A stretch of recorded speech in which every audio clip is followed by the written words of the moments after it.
Was cracking, everybody? Was that cracking? Was cracking? What's going on? Yeah. How y'all doing today? It's Friday. It's the end of the month. 1 month down. 11 more to go. Natasha, good to see you back. It's cracking. Miss Phoenix, you have been 300K earner for 20 months. We appreciate you and your tech ties. S. Taylor was good. Jonathan R. Tim A. We already got spammed already. The box is out. Black Dove 21, what's going on? Righteous One, what's going on? MB, Colton Evan, and D, what's happening? Down to Earth, what's going on? Now, if you didn't come to the meetup on Wednesday, you missed out. Kelsey Hightower came through. We did mock interview, uh, helping out someone in our group to get their do their first, well, not their first, it was an interview, but it was their first round of interviews. And I posted that in the Slack. That was successful. Now it's time to go for round two. Now it's time to seal the deal. It's time to seal the deal. All right. So those that are new, I'm Tam. D's in the back. We're Women of Linux, where we talk about all things money, tech, space. But today is Petty T Day. It's Foolish Finance Friday, y'all. Give yourself a round of applause for attending Foolish Finance Friday, episode 27. Round of applause. Round of applause. Right? Round of applause. This month is almost over. We almost up out of here. Whatever you said you was gonna start in the new year should have started. You said you was gonna work on being a better person. You should have did that. Started that last year.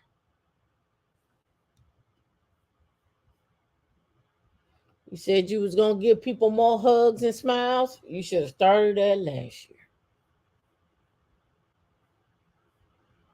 I'm just saying.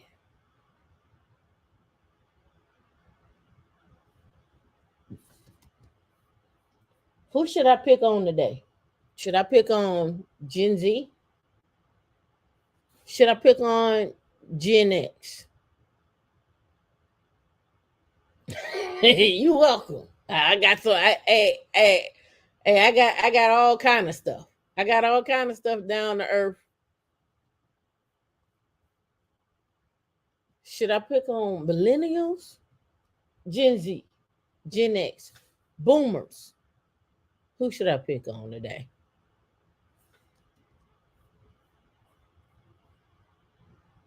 Should we get started with a court series? Should we open up with the foolishness? As Taylor, you say boomers. Should I open up with the foolishness? I got it's Foolish Finance Fridays. It's gonna give it to him. We're gonna give it to him. It's gonna give it to him. We're gonna give it to him. Y'all gonna make me lose my mind up in here, up in here. Y'all gonna make me go all out up in here, up in here. Y'all gonna make me act a fool up in here. What's going on, Miss A? K? We see you out there. We appreciate your $10 tech ties and your message states. Love and greetings, Will, and everybody. Tech ties, let's go. Let's go. What am I going to talk about today? I have so much to talk about. Should I mix up the foolishness? I should mix up the foolishness. Let's mix up the foolishness. All right, let me mix it up. Let's start off with some foolishness, and then we're gonna mix it up. Let's start off with some. It can't be foolish Finance Friday without the foolishness, right? It just don't make sense without the foolishness. Let's see. This one was an all-time great. We're gonna. It's not about money, but it is my. It's one of my guilty pleasures.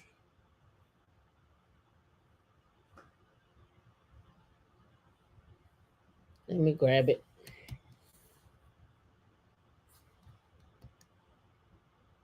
Oops.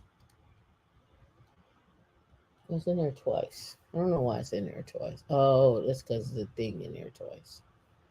That's why. All right.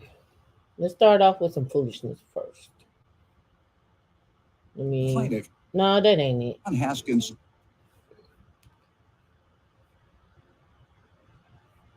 Where is the guy? Mm-hmm. Let me go because it's not pulling up the one I want. The one I want is not pulling up. But let me go get it for you.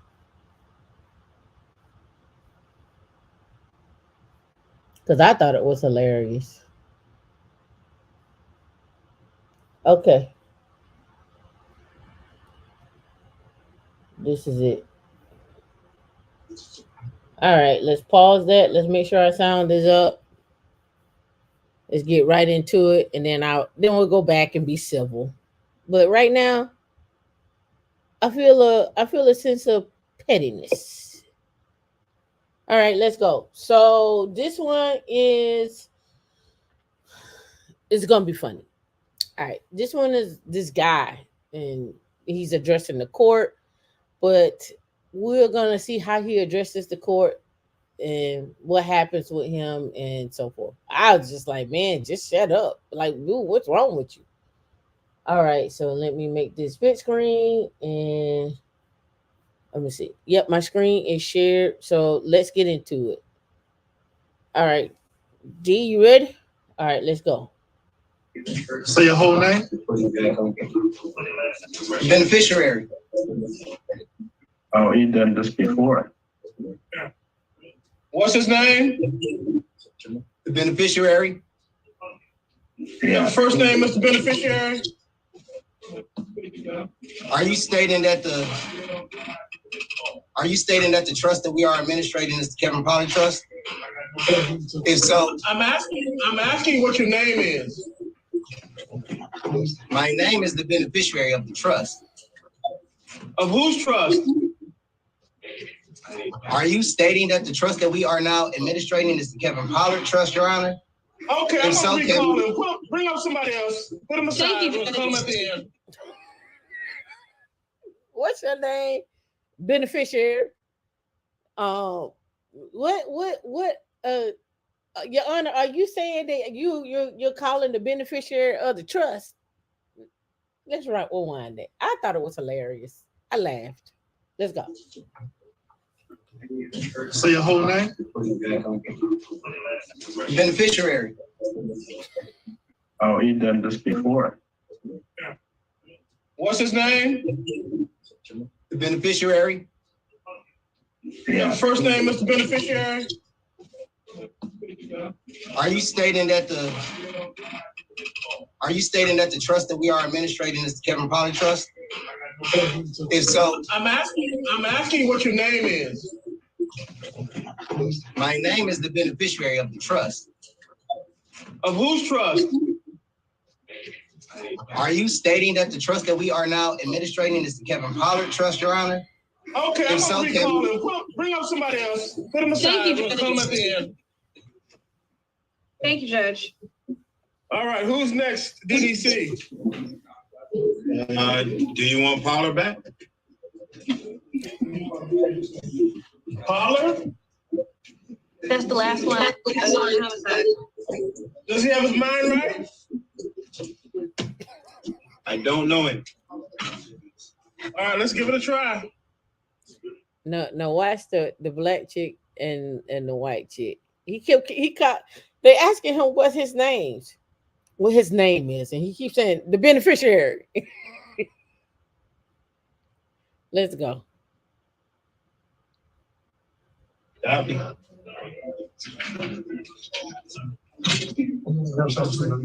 Sir, is your name the beneficiary, Kevin Teron Ashley Pollard? Yes or no?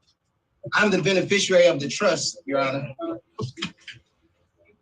Are you stating that the trust that we are now administrating is the Kevin Pollard Trust? Are you Kevin Pollard? I'm asking you. Is the trust that we are now administrating? Sir, I asked the questions here. You give me yes or no answers. You're asking for my permission to ask the questions. You give the answers. Is that clear? It's very clear. Okay, listen. See, this one I don't understand. I don't understand why y'all go to these courtrooms and act a damn fool. He asked the guy, "What is? Are you stating the beneficiary of the trust?" He's like, "Sir, what is your name? The beneficiary?" I'm like, Detroit Detention Center. I'm like, do I need to look at what they're talking about? Am I missing something on the beneficiary? Is there something I'm missing? Am I missing something that was owed to me as a child? And now my mama and daddy ain't tell me? What is he talking about? This was hilarious to me.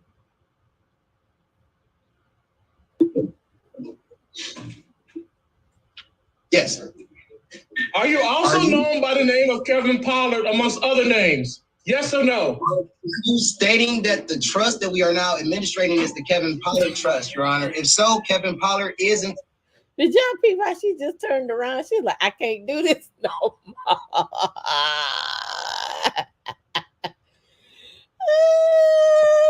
Watch her. Are you also known by the name of Kevin Pollard amongst other names? Yes or no? Are you stating that the trust that we are now administrating is the Kevin Pollard Trust, Your Honor? And she his lawyer. She his lawyer.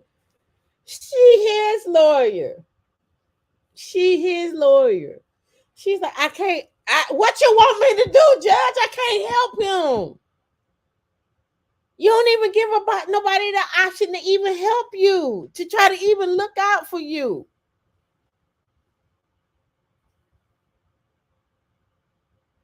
If so, Kevin Pollard is in fact present today. It is you that is Kevin Pollard, Your Honor. It is you. Really? Yes, Your Honor. Really? It is you that is Kevin Pollard. Yes, Your Honor.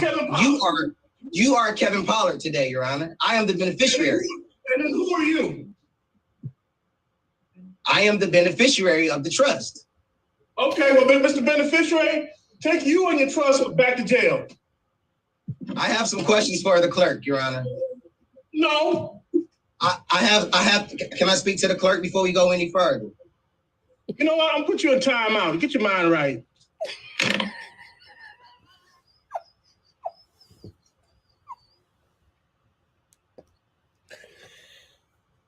This just to kick off the show. I got more. This just to kick off the show. Now,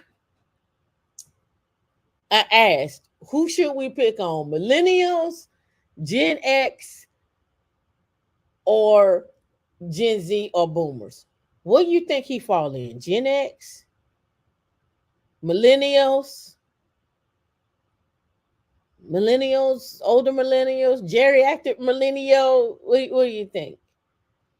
And how much of the court time do you think he has wasted doing this? And how much time has he wasted doing this? Everybody saying millennial. You say he can't be a Gen Z. He can't be a Gen Xer. Let's go. Mr. Pollard? Yes, sir. Can I have the clerk present? Please, Your Honor. Don't give in. That's the other. He's like, don't give him that. Don't give that. Don't give him that. Please have the clerk present in a Zoom meeting. You know what? If you answer my questions, I'll consider it. Okay. What's the question? What's your name? You say, Stacy, you say he's standing up for his right. What right? What right? What right is he standing up for? The man is asking him his name. Should he not give his name? What is his right? Then don't you lose privileges when you go to jail? You lose that. You lose rights.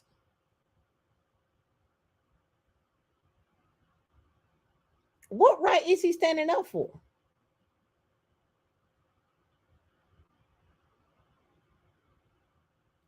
Chaba. Listen, you say he's standing up for the right to not be ruled by another man's system. How did he get here? How, Stacy, baby, honey, how did he get here? You give up some rights. He gave up some rights. He gave those up. Mr. Beneficiary, put you back in timeout. Your Honor. Outside. Give me one moment, Mr. Ragnar. I got to walk in. I'm going to take care of. And then I'll address your concerns. Thank you. All right, Beneficiary. Stacy, I don't know what you're talking about, but if you can't answer a simple question of what is your name, what is your name, beneficiary? Beneficiary, are you saying your name is Benna and your last name Fissionary? Let's go. I'm going to give you another chance in front of another magistrate.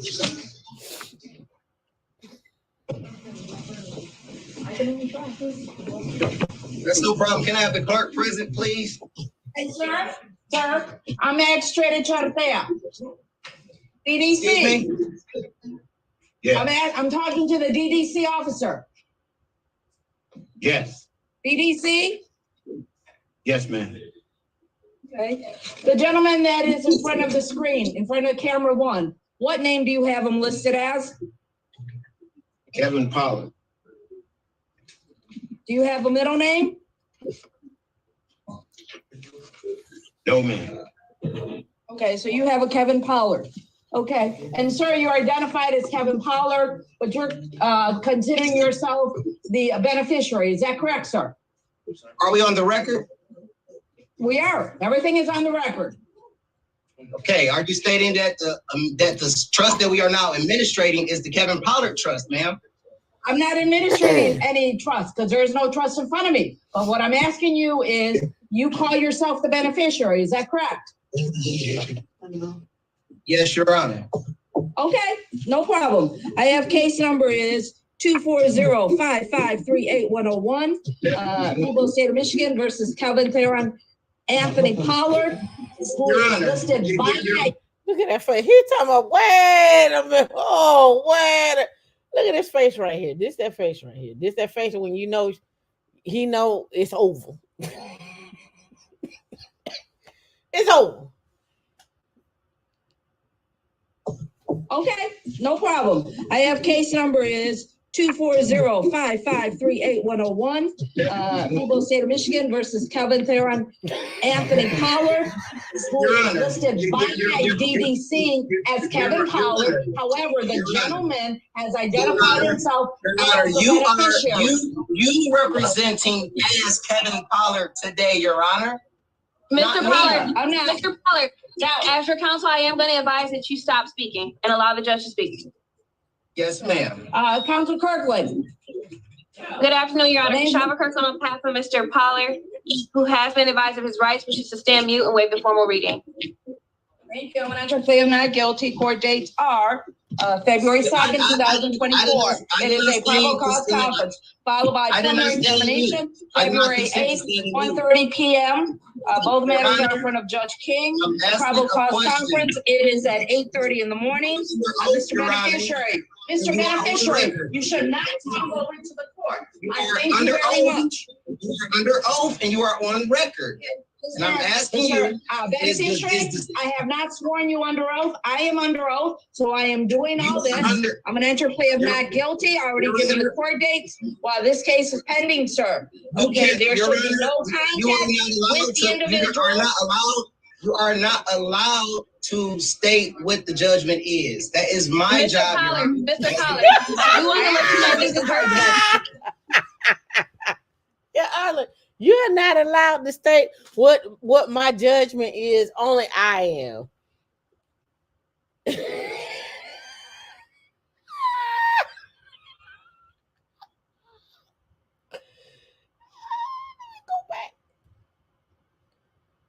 me go back.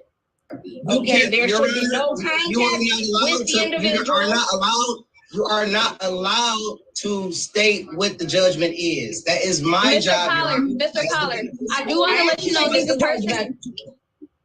Okay. I have a question for the clerk. Okay. I have a question for the clerk. Moment. I have a question for the clerk. You will give an opportunity, sir. You will give an opportunity. Let me finish. While this case is pending, there's no contact with no person contact, no contact with third parties, no phone calls, no emails, no text messaging. The people, go ahead, Esteban. Yeah, the people are asking for $250,000 cash bond, no cash.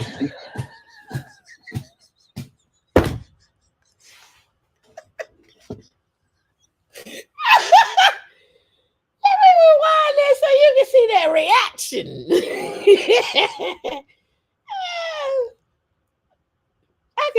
I need to do a court case show so I can react. This be too funny for me.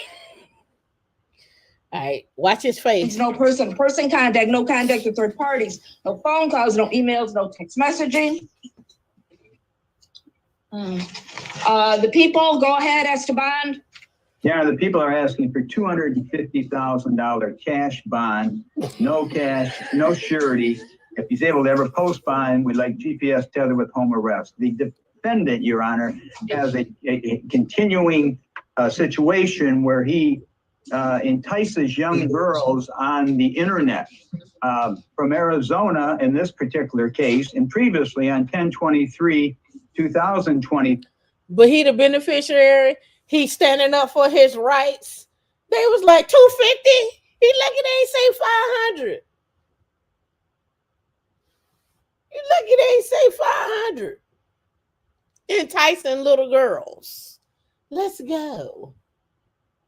In another case where he enticed people, he's been arrested 3 different times for criminal sexual conduct. The first case, he was found not guilty back on 5/15/2015. The 10/21/2023 case, where he was criminal sexual conduct first degree and also contributing alcohol to a minor, 2 counts of that, was at the exam dismissed without prejudice. And my belief in all that is because these victims all live out of state. In our particular case we have here today, Your Honor, the victim is from Arizona.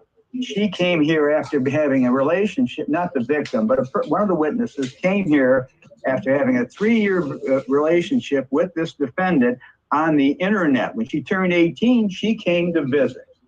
3 years, so she was 15. He been having a relationship with her since she was 15, and then she turned 18 and came to visit. Where were her parents at, and what were they doing?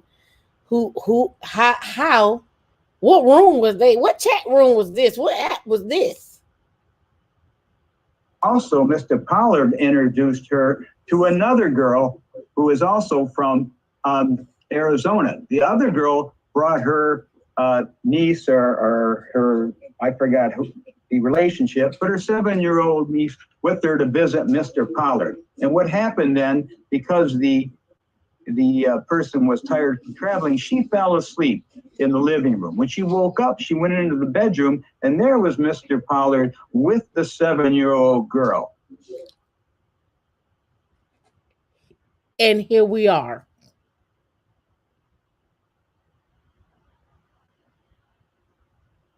And here we are.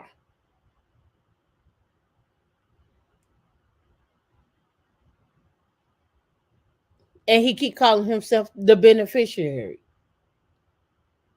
Why did I bring this up today? Why are we talking about this today?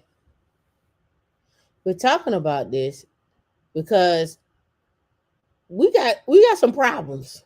We got some issues out here. We got some problems. We got some issues out here. Number one, he can't even answer the question. Like, if you're guilty, you just guilty. You're just guilty. He's like 250,000. How dare you? Let's go. Let's finish it off. Benson, what are you doing? And he says, well, we're playing video games. So the woman, the adult in the room, she falls asleep again. And then she is awakened by the 7-year-old girl and asked to leave.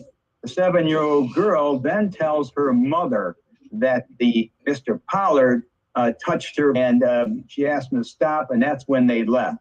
Now, what happened is, though, when he was asked that question, if he did do that, he goes, well, I carried her into the bedroom. My hand may have rubbed up against, he says, okay? He said, you know, accidentally is what he's trying to tell us what happened. Connor, the situation is she's told, the 7-year-old child has told TED Talk that he did this. He's told Protective Services that he did this. And as far as I'm concerned, Judge, he fits the category of a predator because he did the same thing in the 1023-2023 case of enticing young people from other parts of the country, perhaps, I don't know where exactly, to come and see him on the internet. So we're asking for $250,000 cash bond, no surety, and GPS tabular if he's ever be able to post bond, Your Honor. Thank you. Okay. One question, Councilor Ragnan. Yes. Does he have any pending cases? Not that I know of, Your Honor. The 1023 case, 1021-2023 case has been dismissed without prejudice at the exam, and I couldn't find out if the witness was out of town or what the problem was. But okay. Thank you. Thank you. Okay. Council Kirkland, go ahead, Esteban, please. Thank you, Your Honor. I'd ask this court, understanding the seriousness of these charges, for a 10% bond if this court is not inclined to do a high personal bond. So one, I know the bulk of Brother Counsel's argument was this dismissed case from last year. I'd ask that this court sentence him based on these allegations and the facts and details surrounding this case. This is Yo, I couldn't be her in this position right here. I'd be like, Your Honor, I don't have nothing. Your Honor, we don't have nothing. We ain't got nothing, Your Honor. We don't have nothing. Your Honor, we ask you to go ahead and go ahead with whatever Samuel said. That's what we want. Whatever Samuel said, that's what. In fact, can we double that, Your Honor? 20 case. And the woman that he met was 20 years old, or that came to see him was a 20-year-old woman, was not an underage woman. And the allegation is that she brought her, I believe, goddaughter to the home. Now, there are different variations because a couple different stories are told as to what occurred there. But Mr. Pollard has maintained that he did not actually assault the little girl. I'm not sure why this case wasn't charged until 2024, but it is a 4-year-old case. My understanding is that he, I don't believe he's had any convictions since then. He is a lifelong resident, has a child, so he has strong ties to the community. He also owns a lawn service here. At this point, there's no amount of bond that he can't afford to pay, so even a 10% bond would be unaffordable for him. But given the age of this case, and his lack of issues since this, I'd ask this court consider a high personal bond, if not that, a 10% bond. Thank you. I've heard the representations from both sides in this particular matter in reference to the beneficiary who is listed by the court or by DDC as Kevin Pollard. Is that in this particular matter? He's still talking. They got him on mute. Let's say mute, please.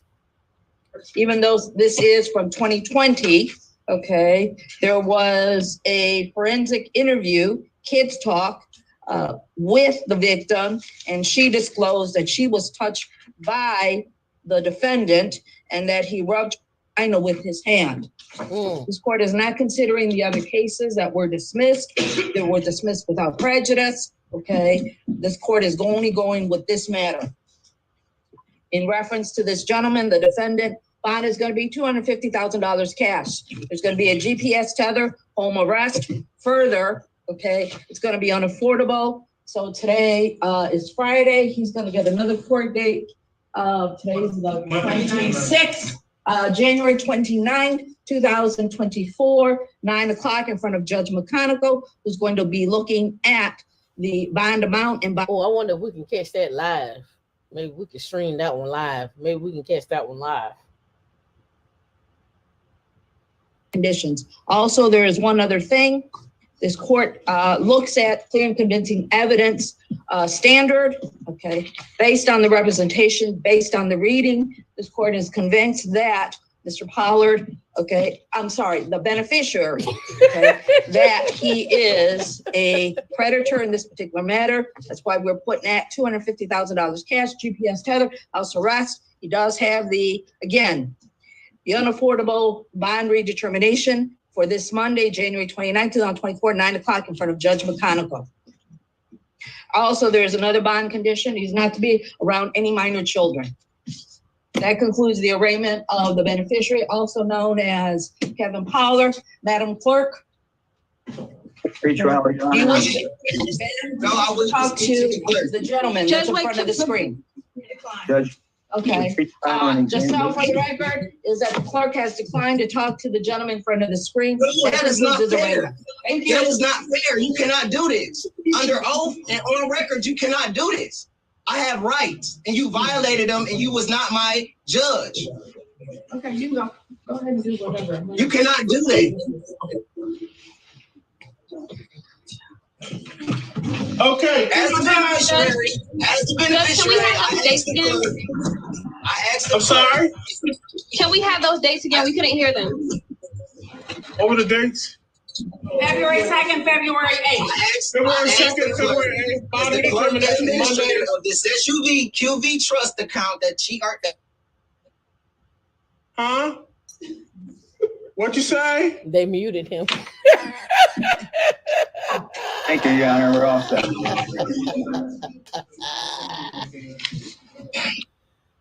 All right. I do have another one, but it's not that. Let's get into the show. That was just the intro. I just like how they trolled him. And he kept on talking about he was the beneficiary. He was the beneficiary of a sentence. That's why he was the beneficiary of. He is the beneficiary of a sentence. That's what he was the beneficiary top of his profession as a dental surgical assistant in Tampa Bay. But his yeah, he was the beneficiary of a sentence. That's what he was. That's what happened. The system, the community is creating a bunch of disturbed morons. Woo! All right, Foolish Finance Friday. Let's get cracking. Let's get to the finance part. And then I'll come back to, I have more foolishness, but it's more on the finance side. It's more on the finance side. All right, let's start up.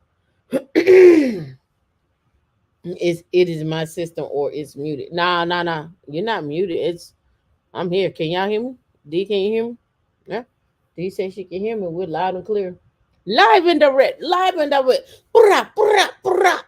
Live and direct. All right. So first one. I believe this wholeheartedly. Couples who budget together are happier together. 4 money moves that can improve your relationship. Now, before I get into it, because it just came to me, before I get into it, because it just came to me,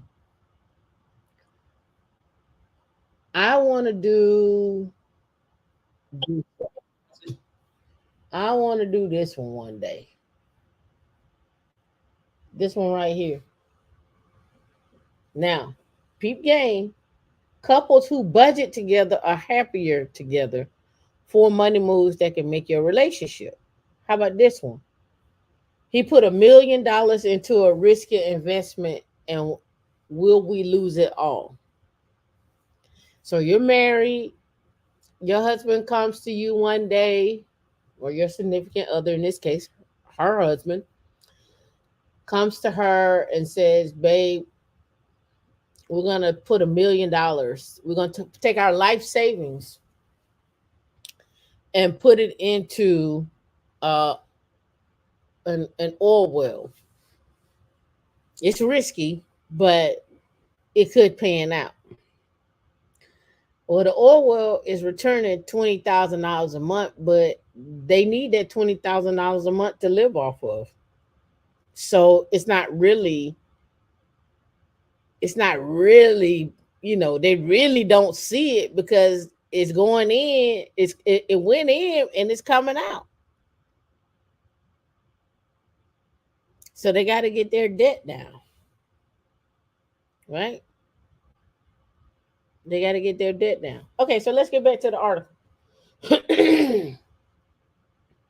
It says one of the things that he start with a money date to discover what best for your partnership. So let's get into it.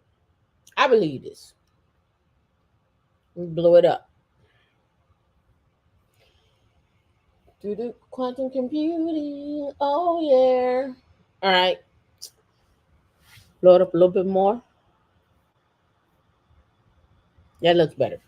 All right. Some folks earn enough money that they can make financial mistakes or spend differently than planned without significant fallout for their family finances. These incidents can still lead to frustration or disagreements, though. Working with your spouse or partner on a budget is a great way to get ahead of those issues. For families living paycheck to paycheck who might already be feeling more stressed, it's even more important. Now, why did I bring this up?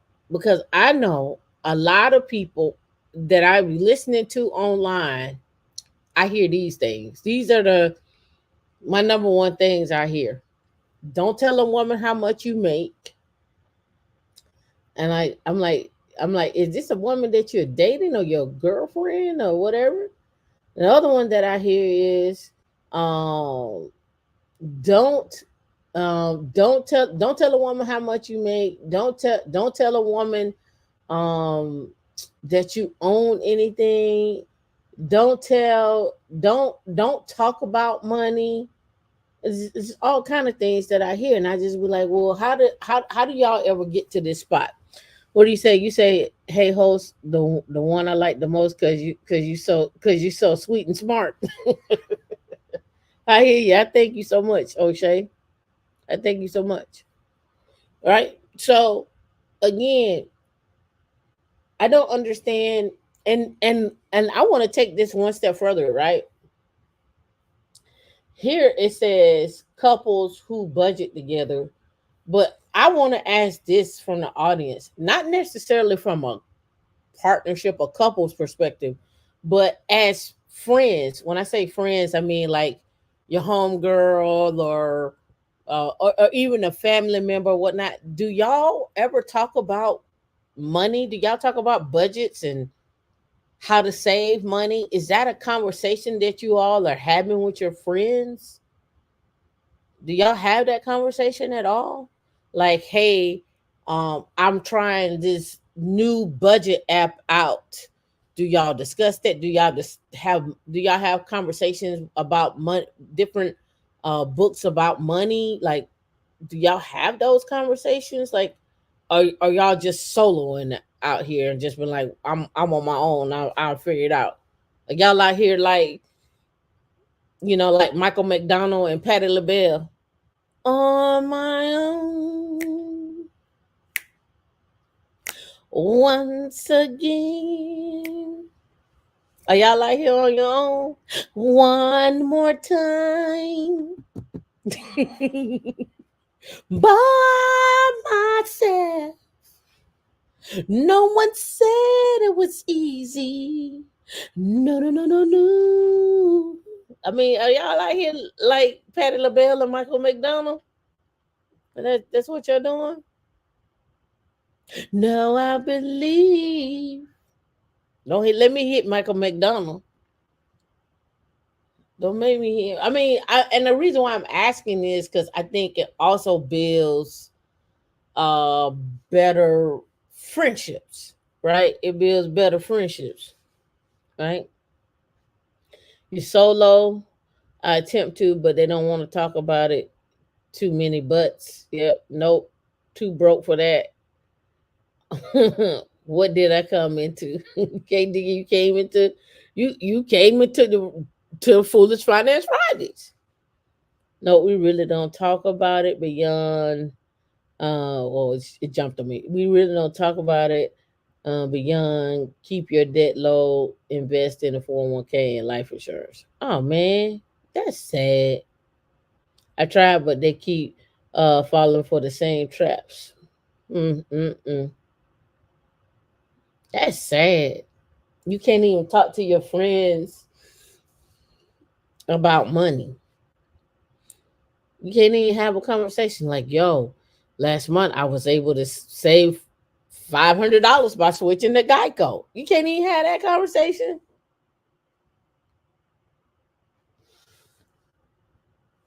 Oh, I mean, you know what? I think budgeting is the most.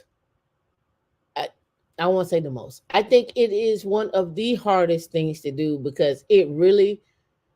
I don't want to say it tests your patience, but it really tests your. I wouldn't even say your spirit, right?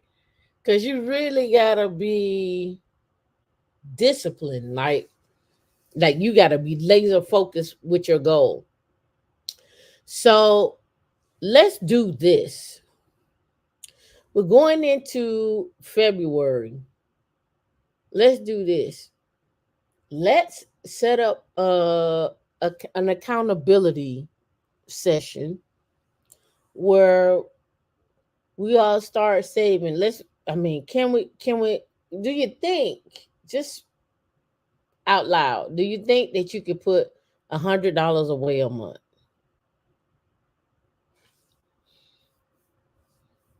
$100 away a month.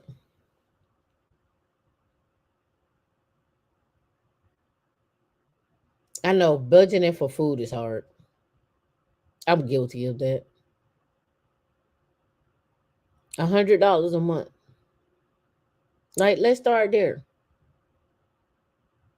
Put $100 away a month. Right? Just $100. Yeah. I mean, and when I say put it away, put it somewhere where you can't get to it.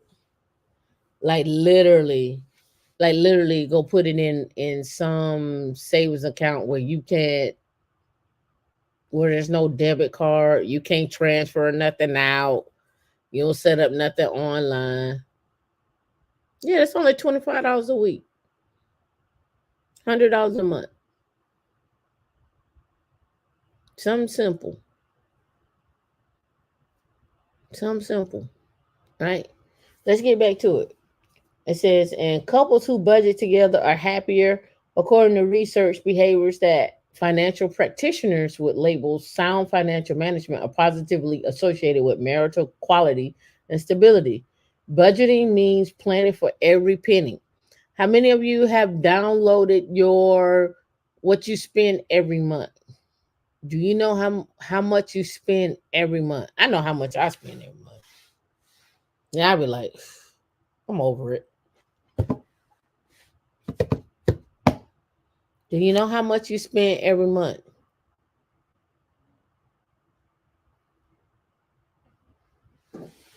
Do you know how much you spend on gas every month? How much do you spend on lights, water? How much do you spend on food weekly, daily? How much do you spend a day? D, how much you think you spend a day? It's easy for me to go spend $1,000 and I don't even leave the house. It's easy. It's your routine. My brokerage account. Yep, you put in your brokerage account or high yield savings account.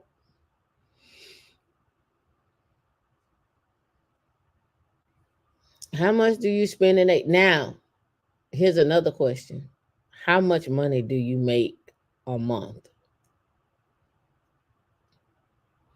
And then out of that money that you make a month, are you putting away 25%? That's how much you're supposed to put away. You're supposed to put away 25% of your gross. Who's putting away 25% of their gross?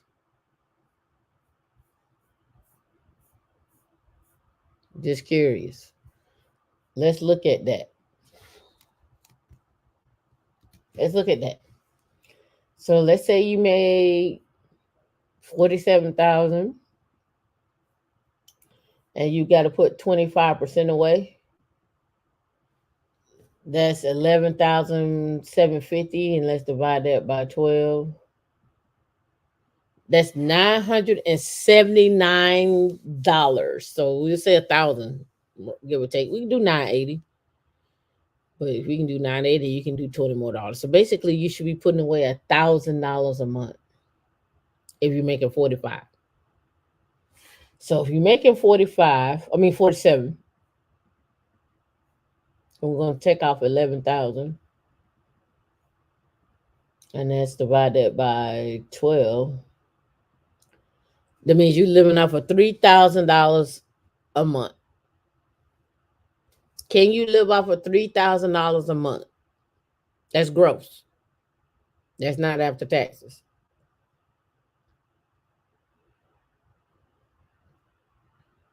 Can a family of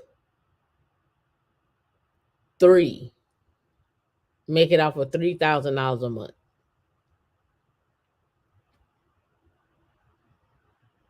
Tim said, nope.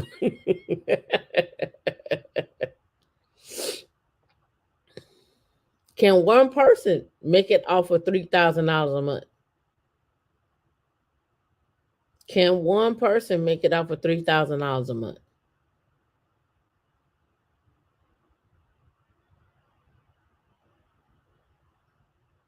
Can one person living in DC, Virginia, Miami, Atlanta, Houston, make it off of $3,000 a month? I got some yeses in there. Somebody say some yeses. I'm going with no. I'm going with no. I'm going with no all across the Southeast. I'm going with no across the Southeast. I'm going to tell you why I'm going with no. Let's look at it from this perspective. You have enough to pay your bills, but do you have enough money to do anything else? Can you go take a trip? Can an emergency come up and you have money for an emergency?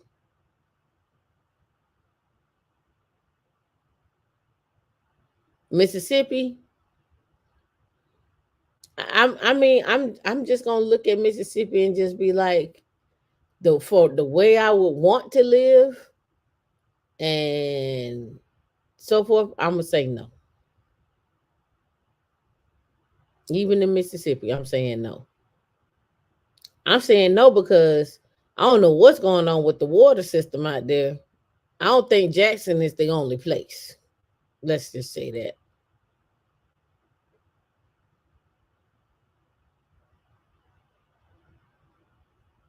So let's get back to it. All right. Budget means planning for every penny, and spending of every penny should be an intentional financial decision that's the result of how you want to live your lives together.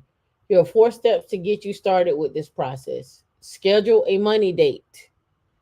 Budgeting means a conversation with your partner. Experts recommend scheduling a money date. This is a dedicated time when you are both free of distractions. The environment should be relaxed and no one should feel rushed. Anticipate the conversation should become emotional and willing to step away to collect yourself, right? Money dates have less to do with the money per se and more to do with the happiness, values, and goals. Begin the conversation by discussing what makes your relationship happy and secure. So I'm gonna stop right there. What makes you happy and secure with where you're at? Are you happy and secure with where you're at? And if you're not happy and secure with where you're at, what are you gonna do to change it? And if you're not happy and secure with the people that's surrounding you, what are you gonna do to change that too? Right? Being happy and secure. How many of y'all like to roll over every month? Let me ask this. Let me ask it this way. When you go to the store and you got your items in the bag, do you fumble through your bag and be like, no, not that card. I don't max that one out. Or ooh, it's a little bit left on that. We can do that one. Or now we can do half on this card and then the rest on this one. Or we could do half on this card and I got cash. Right? Who's still doing that? I know somebody in the audience is doing that. I know you are. You don't want to come forth and say. I ain't slandering Mississippi. I just said I know Jackson ain't the only place that had problems with the water, like Flint.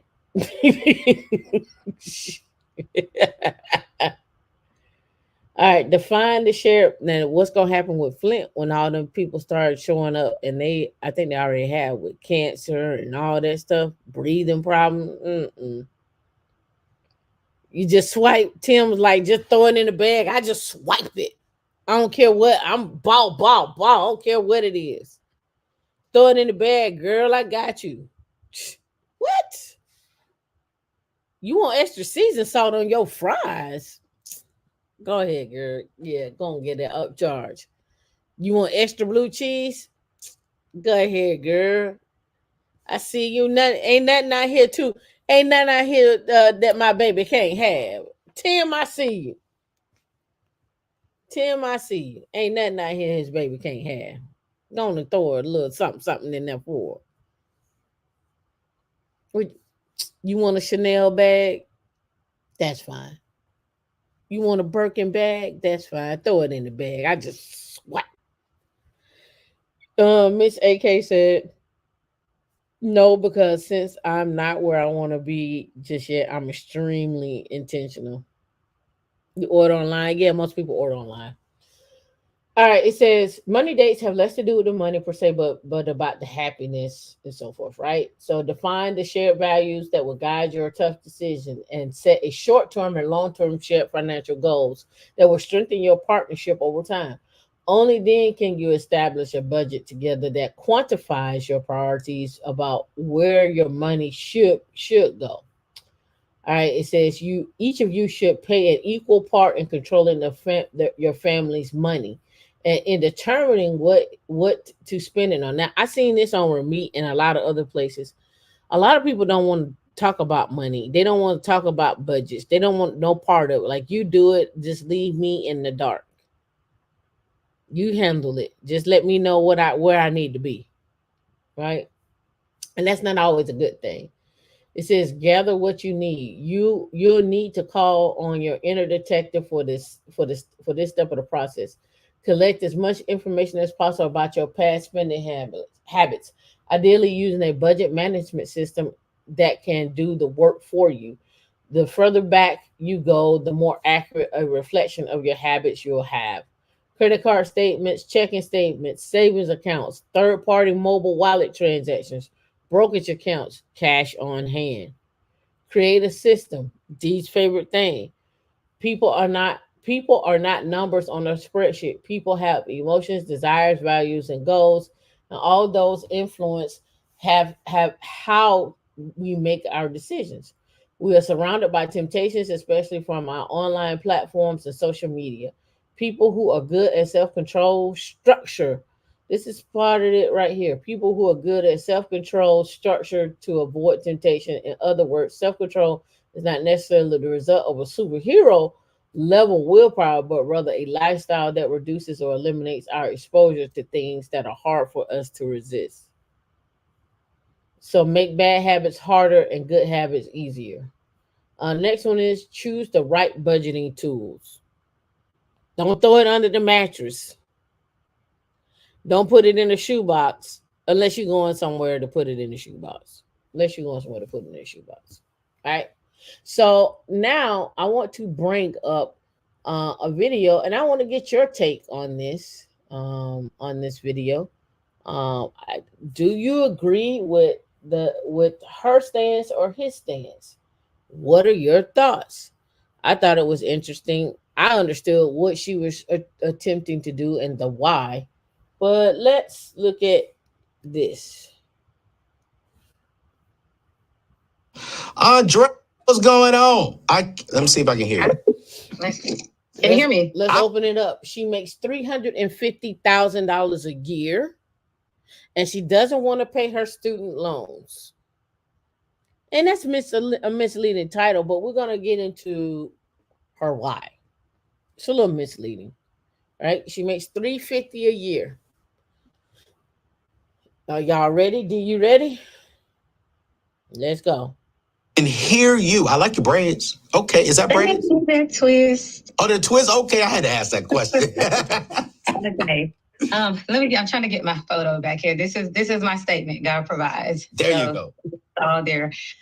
Question for you. I am on the track to be Dave Ramsey coach. I, however, disagree. So you hear, I'm on track, right? Let's rewind that a little bit. There you go. All there. Question for you. I am on the track to be Dave Ramsey coach. I, however, disagree. Well, I don't disagree. I have trouble. I'm a single mom, 3 kids, income. Oh, Lord, what's my income? I have some investments plus job. Around about $340 a year income. 340,000. Yes. And you say you're a single mama? Yes, I am. Come on now. Yes, ma'am. Okay. So my issue is with my financial advisor. I love him, but he, of course, for the Dave Ramsey program, is advising that I pay off student loans first. And student loans are $134,000.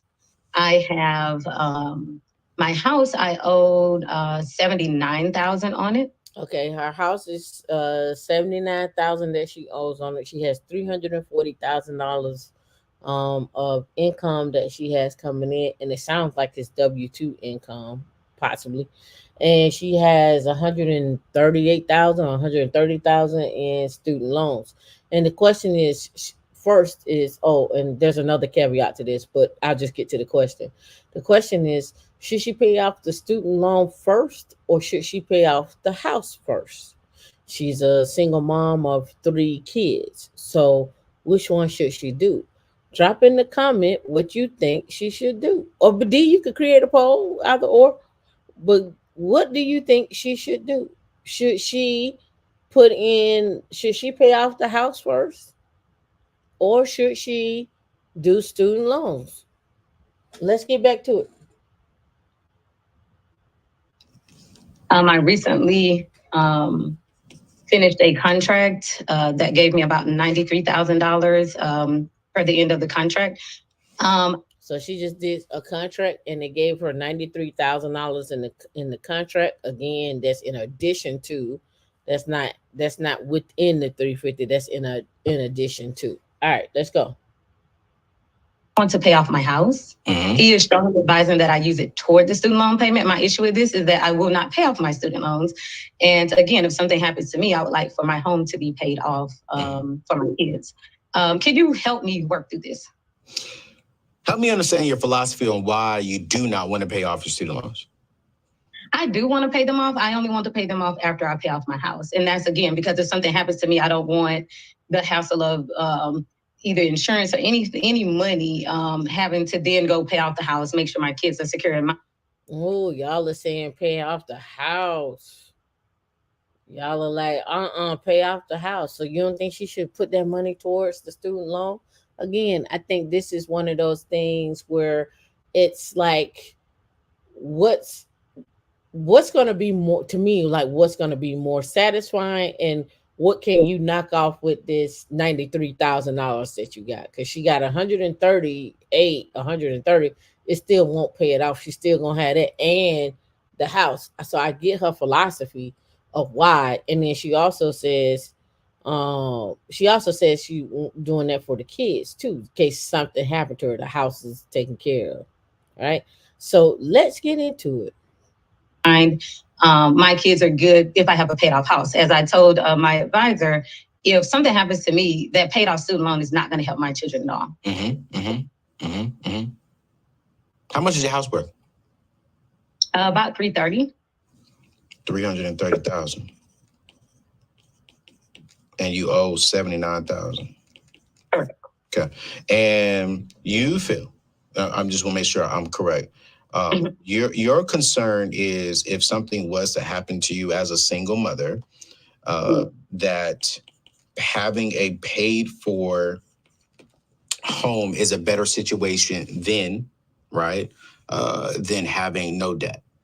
All right, so I'm gonna read one. Somebody said she could create a trust for the house and her children. Exactly, she could create a trust for the house and have the trust in the house so it doesn't go to probate court, and they become the beneficiaries of that. And at the same token, the house will continue to grow inside of that trust in terms of value, property value.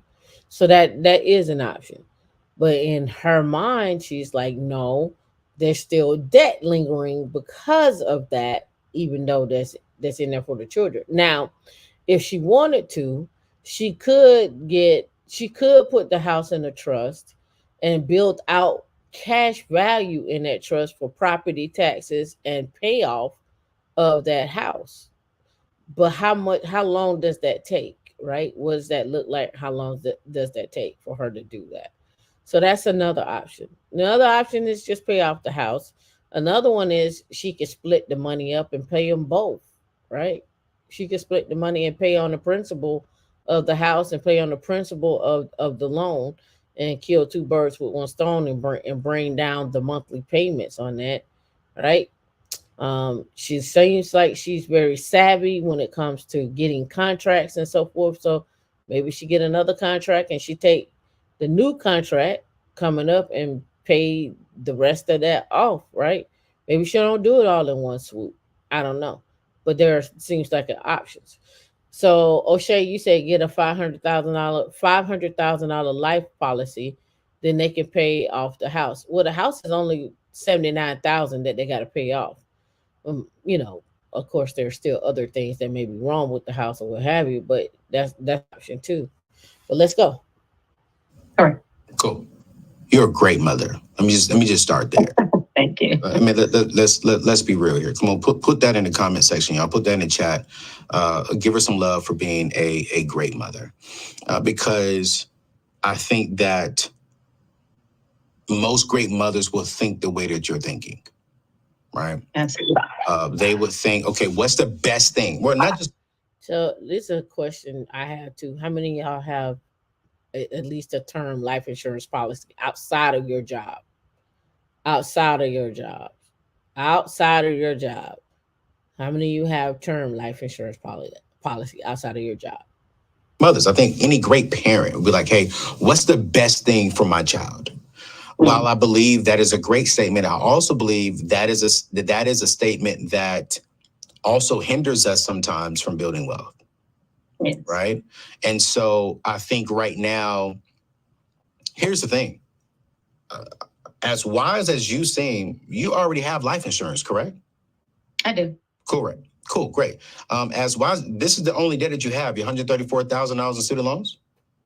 I have some properties there that on the business side. I have about $38,000 that I own a home that I'm renting out, but that would be taken care of through business insurance and home insurance. Yeah, I'm not concerned about that. I'm only concerned about consumer debt.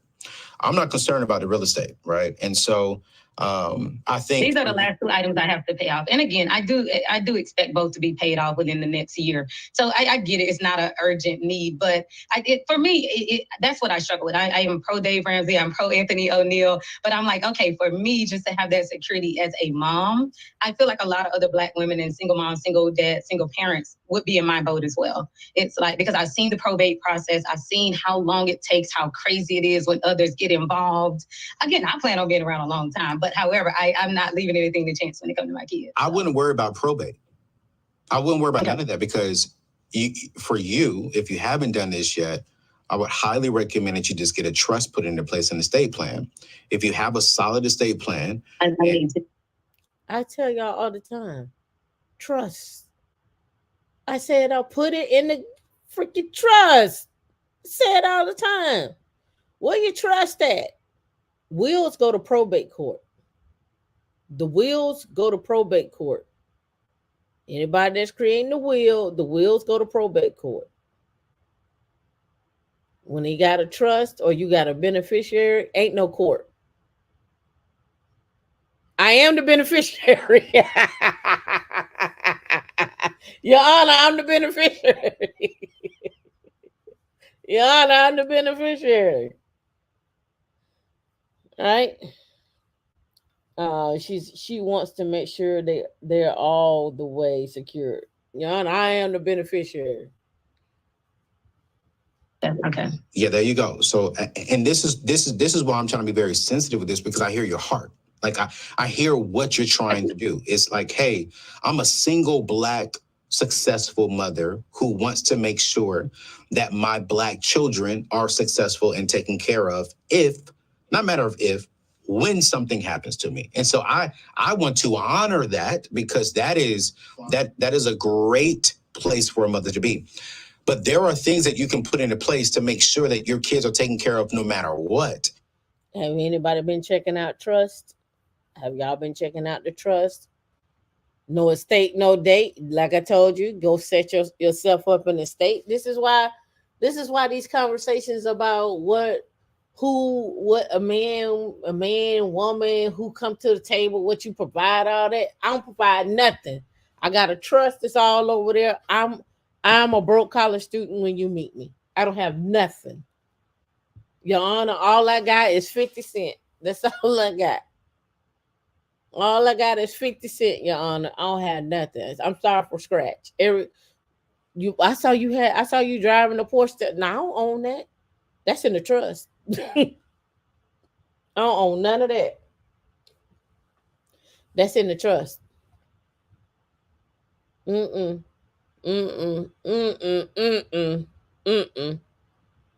don't own none of that. I don't own nothing. All that's in the trust. You look me up, they were like, ooh, her net worth is $40,000. It is. $40,000. And that is an estate plan. And everyone should be looking into this. And so, Andrea, am I saying your name right, Andrea? That's correct. Okay, so Andrea, what I want you to do, I'm going to stick with your financial advisor, the Ramsey Pro, right? I'm going to advise you to take care of your student loans first. Don't worry about your debt. Follow me here, though. But while you're taking care of your student loans, I want to advise you to go get an estate plan taken care of. Someone of your magnitude making $300,000+ a year as a single woman, that's just amazing, right? But you need an estate plan, which inside of that estate plan is going to have your trust, is going to have your will, is going to have your medical, is going to have your power of attorney. That is going to make sure that if something happened to you soon, or when something happens to you, nothing is going to go to probate, because you've legally written down with the state, hey, this is what I want done with my stuff. You're going to be here for the next 30, 40, 50, 60 years. All right. So let's not even speak that into existence. You heard me say this at the very beginning. We're going to speak positive. We're going to speak positive, Andrea. We're going to speak positive. So what I want you to do is get an estate plan.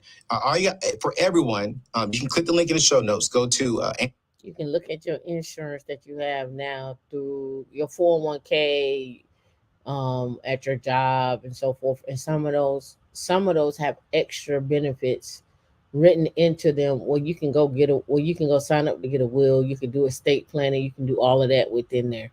And then you can do all your budgeting. You can do all that stuff. And it's not the fact that it's your job, but it's what they use as a third party system that allow you to do those things. At least do a mock version of it. At least get something on paper, and then you can start figuring out what lawyer you want to use and how you want things written up and what are the codes and what are the loopholes and stuff like that. But just get something on paper right now, especially for those that are 30 and older, really more like 40 and older. And you have children, but 30 and older, I'm including you all as well too, because some of you all do have houses, some of you do own stuff, some of you do have inheritance that are coming your way. So those things still exist. Let's go. anthonyneal.com/ethos, or anthonyneal.com /life insurance. And then if you check them out, if you already have life insurance, Andrea, cool, who may be making. All right, so let's go. Okay, here we go. Still needs an estate plan to make sure that the state doesn't decide what happens with their kids, that the state doesn't decide what happens with their home. And so I'm pretty sure you just said you have businesses and real estate. We need to make sure that we have an estate plan for you. So that's what I would recommend. Thank you for being pro Dave Ramsey. Thank you for being pro AO. And I'm sorry that I'm going to be pro your financial advisor and say no. I just needed to hear it. It's just hard from a mother standpoint. And then last note, sorry to cut you off. Last note, I have about 17 investment properties. Okay. About 14 of those have actually come from taxes, which have arisen from family disputes. The grandfather died, the grandmother died. So she owned 17 properties and she bought them through tax liens. And on one of those, I think she said she owed $38,000 on them. But she's on those free and clear. She makes $350,000 a year. She just got $93,000.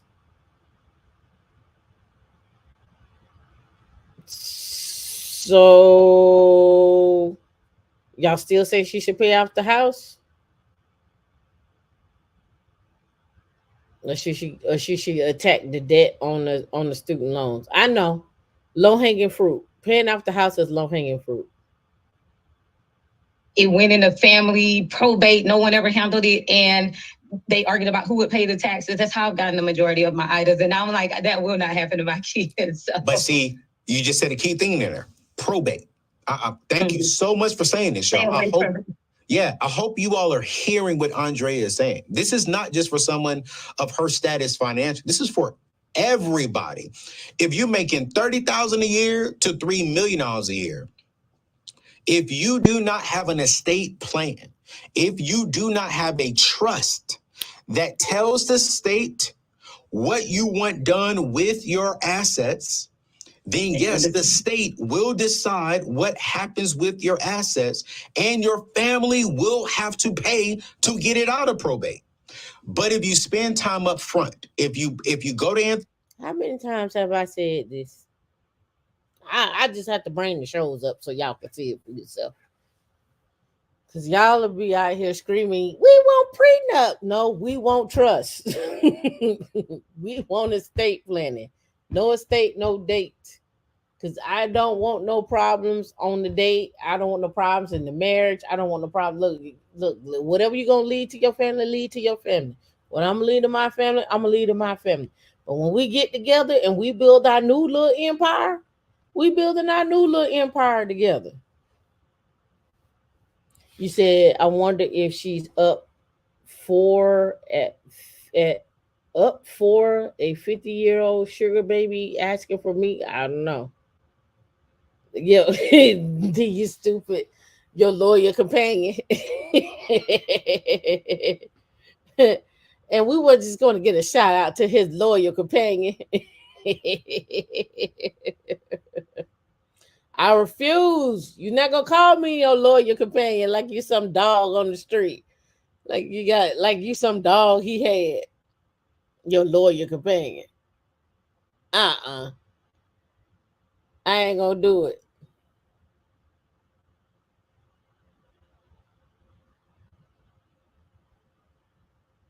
I ain't gonna do it. All right, let's go. .com/life insurance. And if you get you a life insurance policy, which I only believe in term, and if you get a full estate plan, if you get a life insurance with Ethos, they're going to give you a term life insurance policy with them. They're going to give you a free estate plan for free. But if you already have a policy, like Andre already has one, then you can go ahead and spend $450, sit down with an attorney. They're going to go through every single thing. Within a matter of 30 days, you have an estate. Your family will not be going through probate. But you're right. I've acquired one Ashley property, unfortunately, because of taxes, because of the probate. Tax liens, baby, tax liens. So again, get your stuff together. No estate, no date. Get your wills up. Get your estates up. Do your planning. All right. So let's get back to it.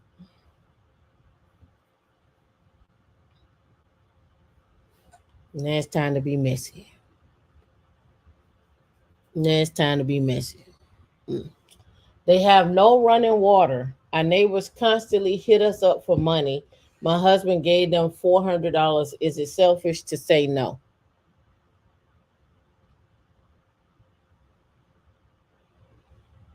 Say it again. They have no running water. Our neighbors constantly hit us up for money. My husband gave them $400. Is it selfish to say no? We already know what D gonna say. D gonna be like, hell no. Can Miss D, can we borrow some water? She gonna be like, what you mean borrow some water? I got a water, here's some water bottle. No, ma'am. My mama want to know if we can run a hose from your house to our house. Because we don't have no water. Let's go. My husband has been loaning money to someone who lives near us. This man and his wife have fallen on hard times, but in reality, they have been in this predicament for decades. He hasn't had a job for many years because he says that his wages will be garnished, so it isn't worth working. They owe a lot in property taxes, so he does odd jobs for cash. Listen, growing up, I'm gonna tell this story right here. I ain't gonna never forget this story. I ain't gonna never forget this. Growing up, me and my mom would come into, we would go to the grocery store and we'd come back in from the grocery store, and we were bringing our groceries upstairs.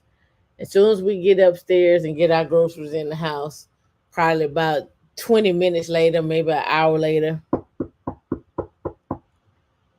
my mom would go to the door. She would open up the door. My mama said, can she borrow some sugar?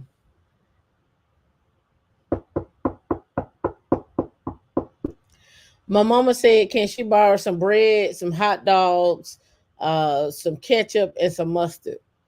And I was a kid, and I was like, I said, how do you borrow ketchup, hot dogs, and mustard? And how do you do that? We don't get that back.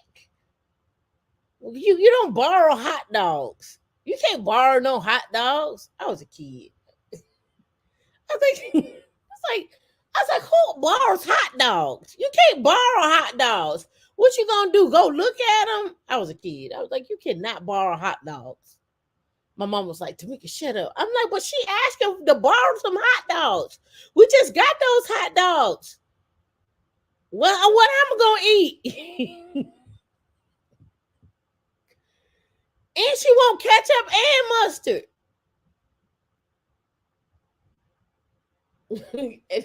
and then the last straw was we was coming up the steps and they were standing in the hallway and my mama didn't even make it up the steps yet, and she was like, what did you get today? And my mama looked at her, she said, I didn't get nothing for you. She was like, she said, why you don't go to the store for your own self and your own kids? And so when it was time for me to go outside, guess who got to run into them kids? Me. And so when I go outside, they come outside, they were like, ooh, you spoiled. Ooh, you spoiled. You think you better than everybody. I said, no, your mama lazy. Your mama lazy. My mama go to work. Your mama don't go to work. Y'all always asking for something. If it ain't hot dogs, you want sugar. If it ain't sugar, you want lemons. If it ain't lemons, you want mayonnaise. If it ain't mayonnaise, you want eggs. Your mama lazy. And it was a little girl and a little boy, and this when they started trying to fight me. I was like, you trying to fight me because your mama lazy and you hungry? I'm going in the house. You gonna try to fight me because your mama lazy and you hungry? I got hot dogs. I got tuna fish. I got French fries. I got bread. I like, they the most beggingest people. Y'all always want some bread. My mama said, can she borrow half a loaf of bread? A half a loaf? I just bought the girl. Your mama lazy. True story.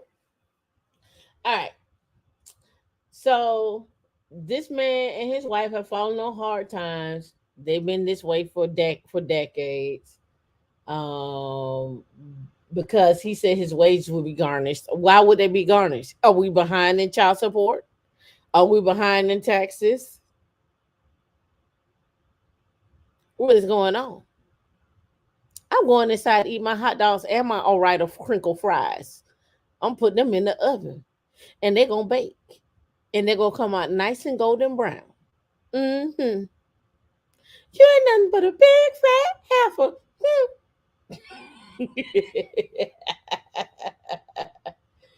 They have hit up our neighbors for money over the years, but everyone else has stopped giving them money. Even the local church no longer helps them out. The wife receives the Social Security disability, and the husband just turned 62 and started receiving Social Security this month. Their house is literally falling apart, and they have no running water. They come to our house to fill up jugs of water when needed. Just this month, my husband loaned the man $400. I wouldn't mind this, except this guy constantly calls my husband to borrow $20 here, $40 there, a loaf of bread, some butter. If they don't have no water, do they have lights? Who pay their bill? Who paying their electric bill? Are we being selfish? Sometimes my husband will have him work off some of the money he owes by weeding or trimming shrubs, things we can do ourselves.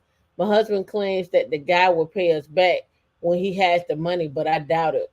We are now constantly fighting about this. Ooh, now you're fighting about this. Okay, this is a good thing right here. This is a good conversation to have. Is the wife selfish, or is the husband a simp?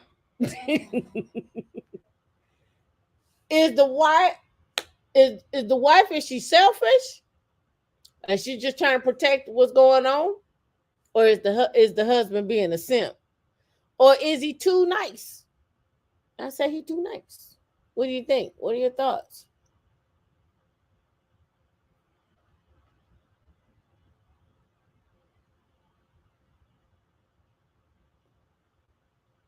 Is the husband a simp?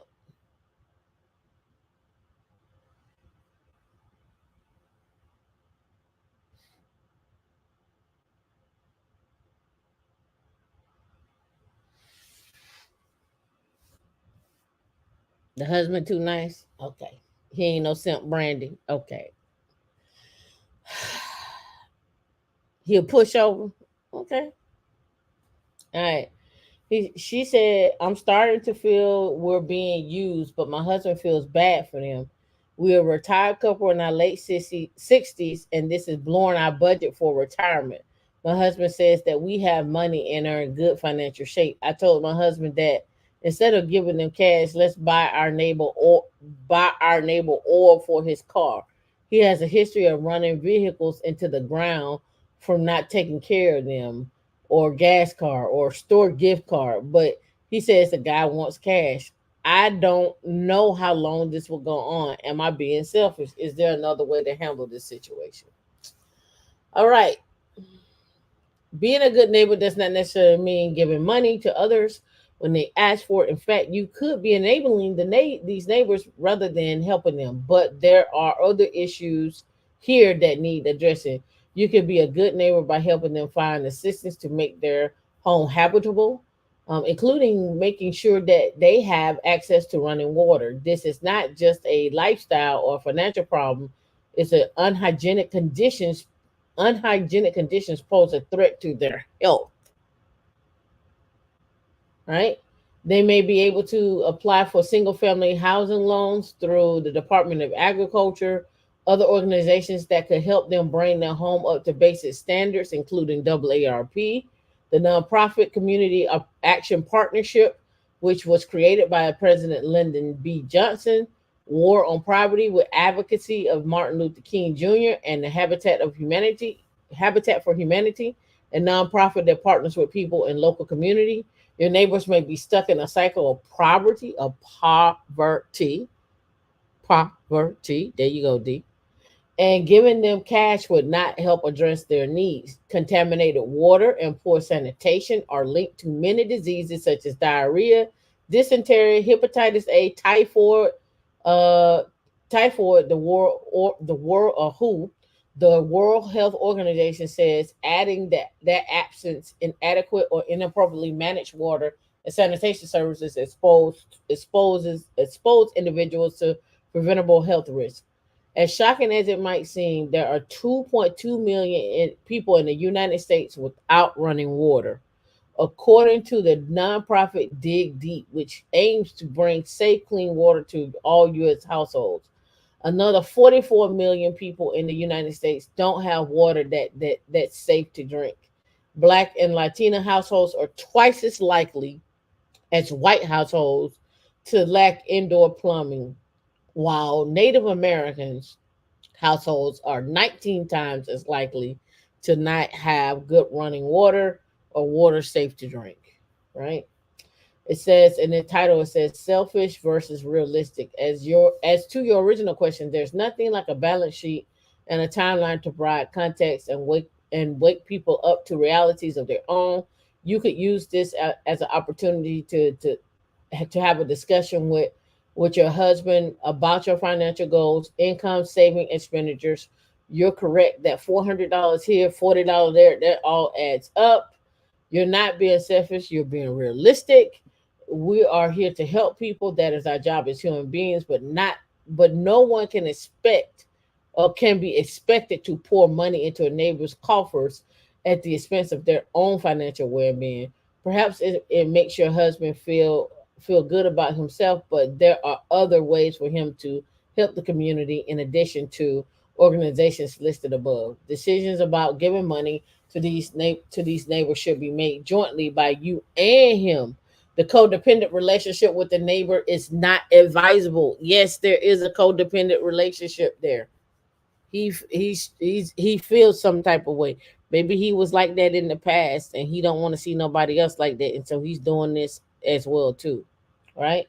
There's very little chance that you will see any of this money again. So if your husband has given $1,000 to pick a round number to these neighbors, he needs to write it off and consider what else you could have done with that money. Fix your own plumbing, improve installation, replaster walls, paint your home, upgrade your car, top up your emergency fund, which should be enough to cover at least 6 months worth of expenses. At least 6 months. That's why I say starting with $100 is small, but you guys got to start to the point where you can. They say 6 months. I say a year. You need to have a year worth of expenses covered. So whatever your monthly output you need to have sitting in the bank on the side worth a year. If you spending $20,000 a month, 20 times 20,000 times 12, you need to have that put to the side at least a year. At least a year. All right, this is not monopoly money. Your husband is putting your neighbor's needs above his own. I don't want to read no more. We don't agree. We say stop it. You're being an enabler. I don't know. Let's see. Tell me what you think about this, and then and I got another one. My in-laws asked me to relinquish any claim to $100,000 they gave us on a down payment for our house on the day we close. Is that legal? I read it again. My in-laws asked me to relinquish any claim to the $100,000 they gave us as a down payment for our house on the day we close. Is that legal? All right. Let me read this one. I'm getting cold feet. I am single and make $120,000 a year. Can I afford a $500,000 home in Florida? No. He could if we're going to do FHA. But if you're trying to go 20% down, average home is probably about $450 to $500. So you do the math on that.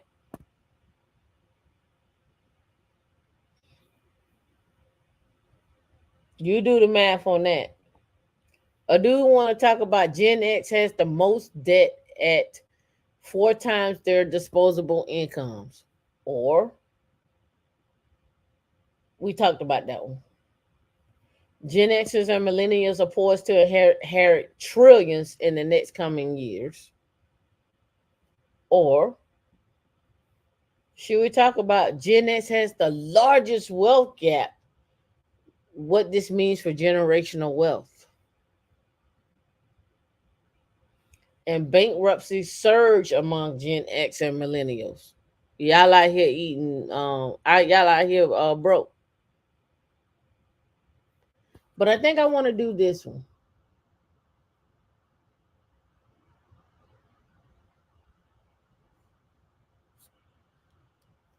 I think I want to do this. Yeah, and we can wrap it up after this. I mean, I got some juicy ones, but I think I want to do this.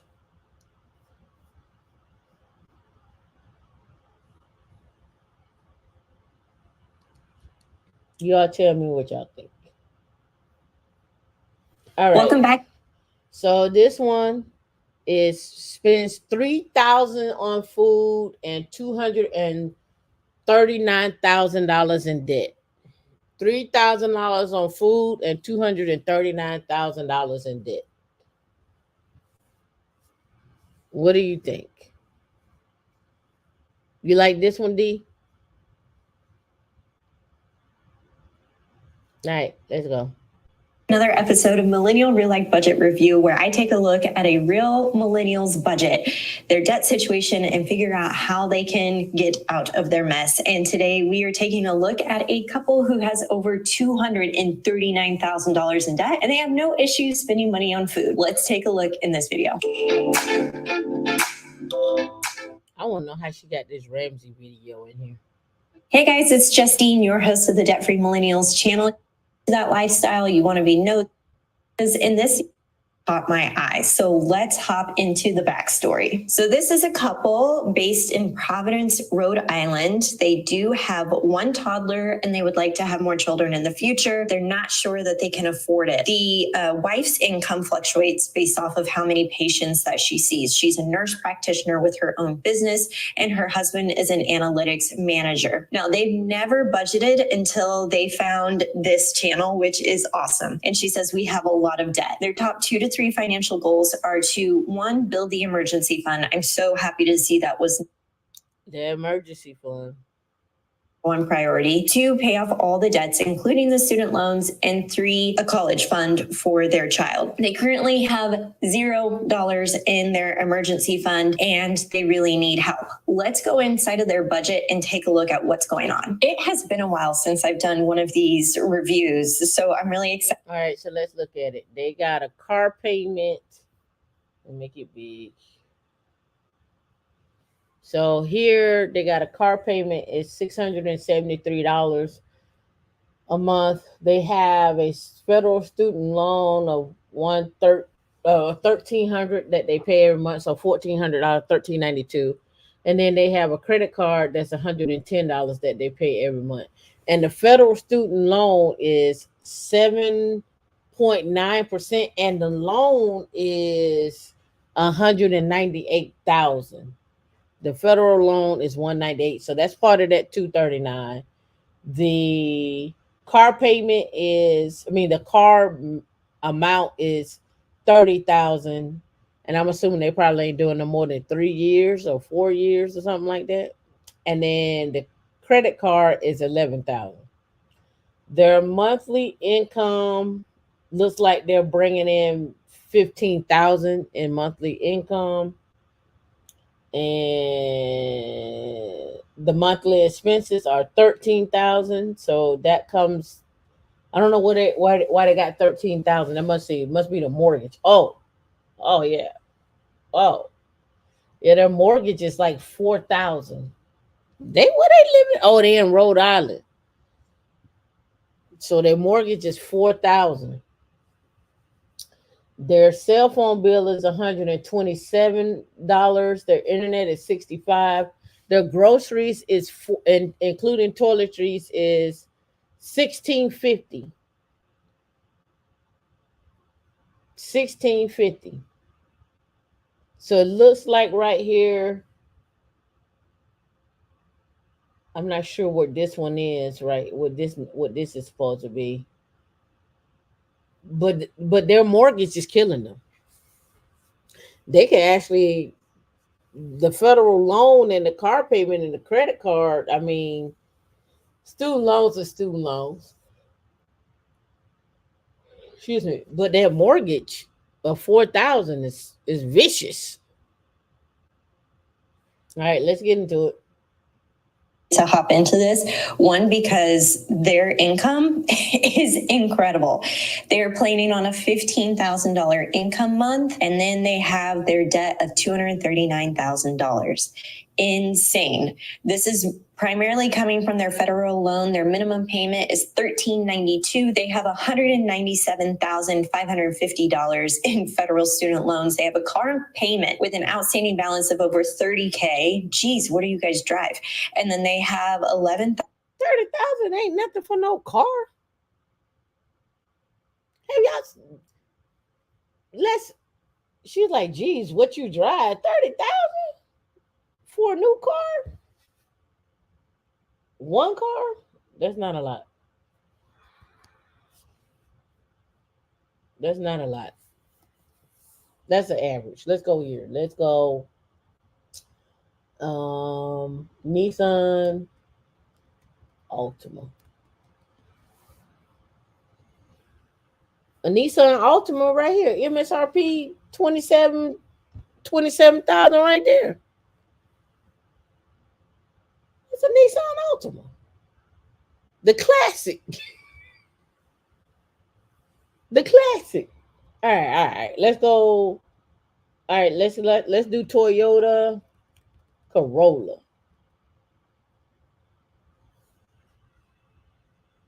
Okay, 13.5 for 2021. 32,000 miles. Let's go look at it new.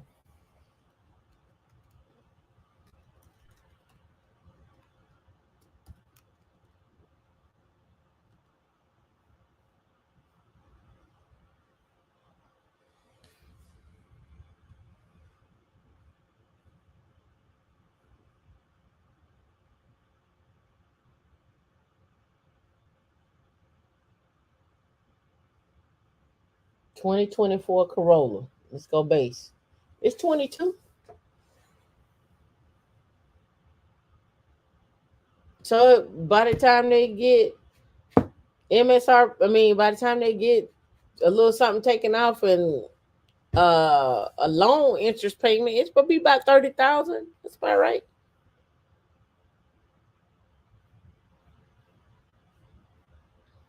You see me mobbing in my Corolla?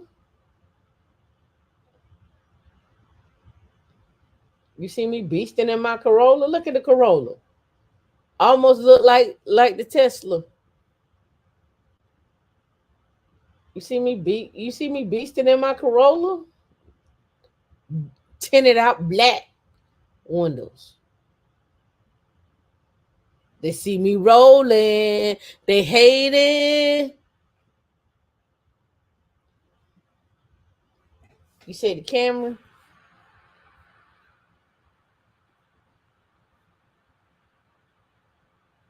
Wow, we Corolling over here. Camry is expensive.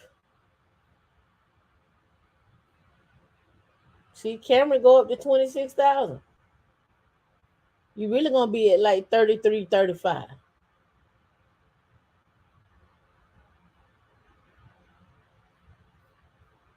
I be seeing these little Camrys out on the road with a little wing on the back.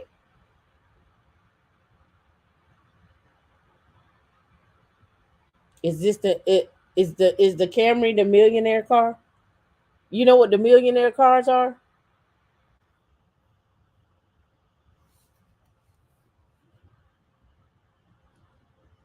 Subaru. That's what the millionaires drive. The millionaires drive the Subaru.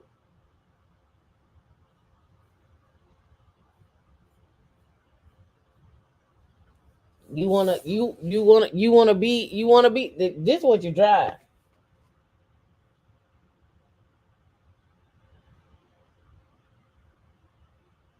You wanna be in your SUV, you pull up in your Subaru. The Crosstrek. 34 Highway 27 in the city. On 17s.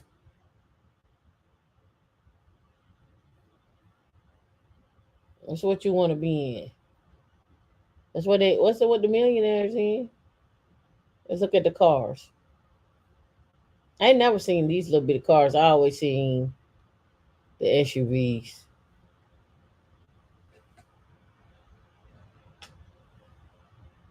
This one right here, 45, the all electric one. This one, 45.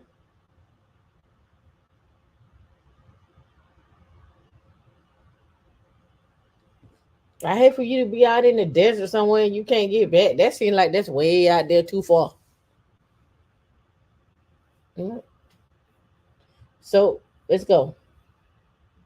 On a city credit card with 0% interest. I would love to know what the terms are for that 0%. How long is that going to last you? Because that could dictate exactly when you're going to pay that off in the debt payoff plan schedule. Taking a look at your fixed expenses here, I see a really high mortgage of Daycare is $23.43.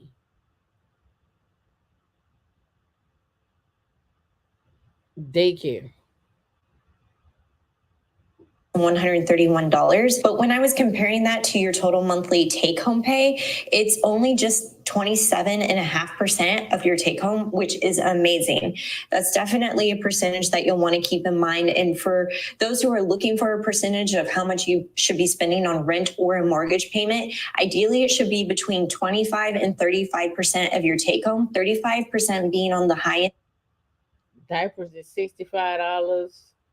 Whatever this car is, this car insurance is $192.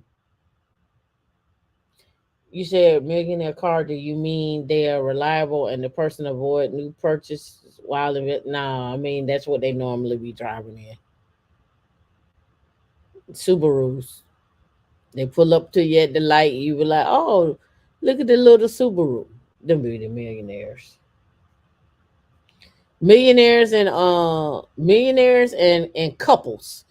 Millionaires and couples. That's all you see in Colorado.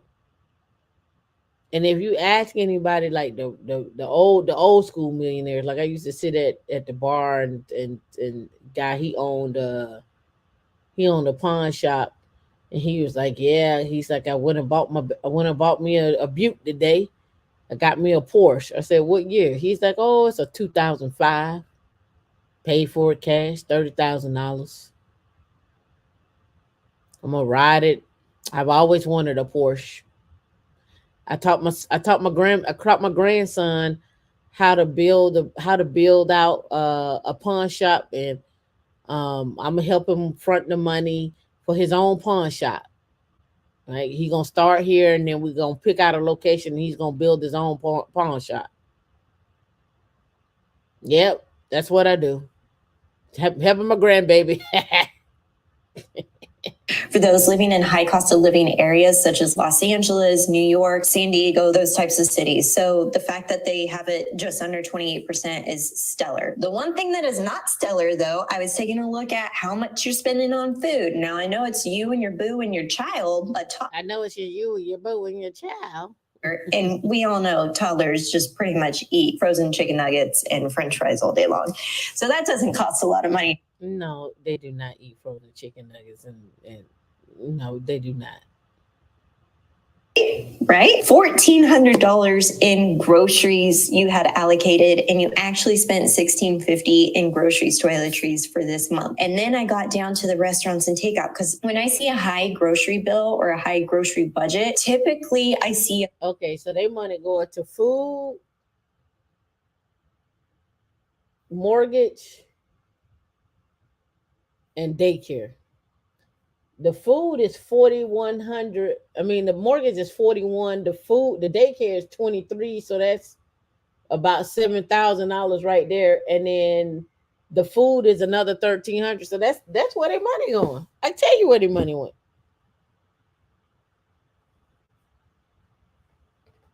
We can stop the show right there. Now, here's a question. Depending on how it's set up, depending on how they do everything, should the wife stop working and be a stay-at-home wife, where they could pocket some money from the daycare if she could cook? I don't know what she does. She may already be a stay-at-home wife. She may be like, I ain't got time to cook, clean, and do this. Now, here's where we're gonna flip the script at. What if she make more than him? Should he stay at home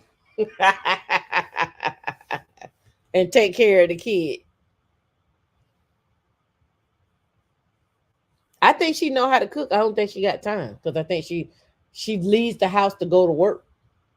lower restaurants budget because all of your money, all of your food spending is going towards groceries. Conversely, if you were spending a lot of money on restaurants, then I would see a really small grocery budget. But both of these are really high. What are you guys eating? $1,400 planned for groceries, toiletries, and then $1,000 for restaurants, takeout, coffee, alcohol. And then you actually spend over, you're spending close to $3,000 between that and the groceries. What is that? $2,984. That's insane. I can tell you right off the bat, without looking at anything else, those two spending categories definitely needs to be adjusted. Your high income earners, you can definitely spend on better food products and better. Sadie, you said nobody should be at home with that debt. Everybody work, including them roaches. Experiences, but not when we have $0 in our emergency fund and we have multiple six figures in debt. So that's just like, whoa, blowing my mind right now. Your daycare costs are super high too, $23.43. I'm not sure in Rhode Island it should be that expensive unless you're sending them to some sort of like private preschool type situation. I think that she better get with Gracie's Corner. She better get with Gracie. She better get with Gracie.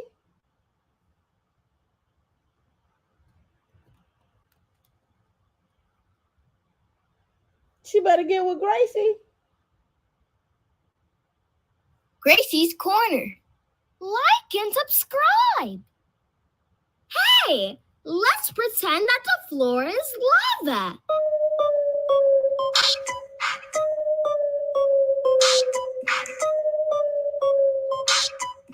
Watch out! The floor is lava! Hop up and down like the floor is lava! Hop up and down like the floor is lava! Hop up and down like the floor is lava! Watch out! The floor is lava!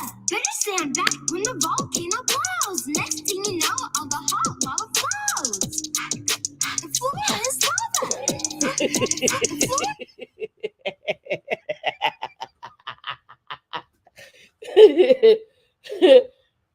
You better get with Gracie's Corner. Tell your 1-year-old, come on down. Come on down. Come on. Tell your 1-year-old to come on down. It's about activated your 1-year-old.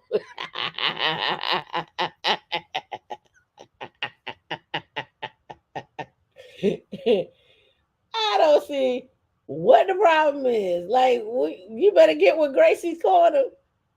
Gracie got them all. You don't need to go there. Gracie is like, yo, we got it. You got nursery rhymes? Gracie's Corner. Like and subscribe. You sing the song? Hey, if you're happy and feeling good, then come sing along with me. If you're happy and you know it, clap your hands. If Well, just tell me if I had this when I was growing up, boy. I'd be like, Mom, we're gonna sing the song. We're gonna sing the song. Gonna sing the song. Gonna sing the song.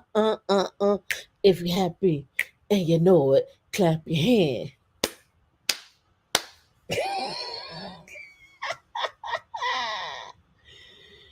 Please. She better get with Gracie. That's right, Estelle. She better get with Gracie's Corner. You save her $2,300. All they gotta do is pre-record them. What you mean go to bed? Who going to bed, D?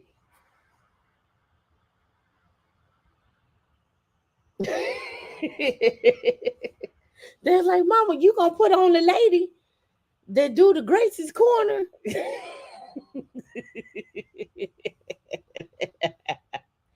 Mama, you gonna put the lady on? She gonna do the Gracie's Corner? Did anybody make a 2-step to Gracie's Corner? They probably got a 2-step out there to Gracie's Corner. I may make one. I may make up a dance to Gracie's Corner. We'll see. All right, let's get it. A lot in daycare living in LA, we pay close to $2,000 a month. So I'm like, what is this getting you? An idea, by no means am I asking you to change your path for your But $230 $39,000 in debt. I see where they could save some money at. Of course, you could save. I mean, truth told, I mean, they could probably get food down to about $600.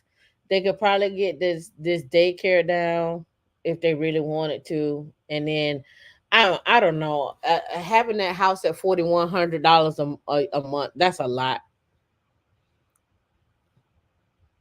That's a lot. when I was growing up, I'd be repeating a loaf of bread, a container of milk, a stick of butter. I know exactly what you're talking about. Let me see if I can find it. A loaf of bread. Right here. Right here. Now don't forget a loaf of bread, a container of milk, and a stick of butter. If you can't remember, I'll write it down for you. That's okay, Mommy. I won't forget. I remember. A loaf of bread, a container of milk, and a stick of butter. A loaf of bread, a container of milk, and a stick of butter. A loaf of bread, a container of milk, and a stick of butter. A loaf of bread, a container of milk. What had me laughing when I was growing up watching this? I'm like, why she gotta walk like that? A stick of butter. A loaf of bread, a container of milk, and a stick of butter. A loaf of bread, a container of milk, and a stick of butter. Mister, could I have a loaf of bread, a container of milk, and gee, I can't remember. Can you remember what my mommy said? A loaf of bread, a container of milk, and a stick of butter. A stick of butter. I remembered. Mommy, I remember. A loaf of bread, a container of milk, and a stick of butter. You have a good memory, honey. Thank you, Mommy. I get it. That's what we used to do when we were growing up. But memory games, people don't play memory games no more. That was one of the things you had to do growing up, was play memory games, was memorizing numbers. Don't write numbers down, try to memorize them. Just stuff like that. How many of y'all know y'all account your checking account number by heart, or your routing number by heart? All right. If you came home with a bag full of candy, you was out. You was gonna have to go back outside all day. All day. You was going back outside all day. Well, that's it, folks. We had our 2-hour mark. Don't go to the courthouse and be the beneficiary and tell the judge what the judge is gonna do. Make sure you get your wills and your estate and your trust up. Don't forget the loaf of bread, a container of milk, and a stick of butter. And last but not least, set yourself a budget and get your emergency fund up. Oh, and don't let people borrow money and water from your house. Don't let them borrow the money and the water from your house. Don't let them run a hose from your house or electric from your house, because you're gonna be paying for it, right? All right, y'all. I'll catch y'all tomorrow, and we'll get busy on tech stocks and jobs. That's what I'm gonna write tonight. I see y'all in the afternoon. Catch you, those of you that will be in Slack. I catch y'all in Slack. And if you missed this week's meetup, you missed a good meetup. Get those kids to bed. Tell them Gracie is over. Y'all be safe.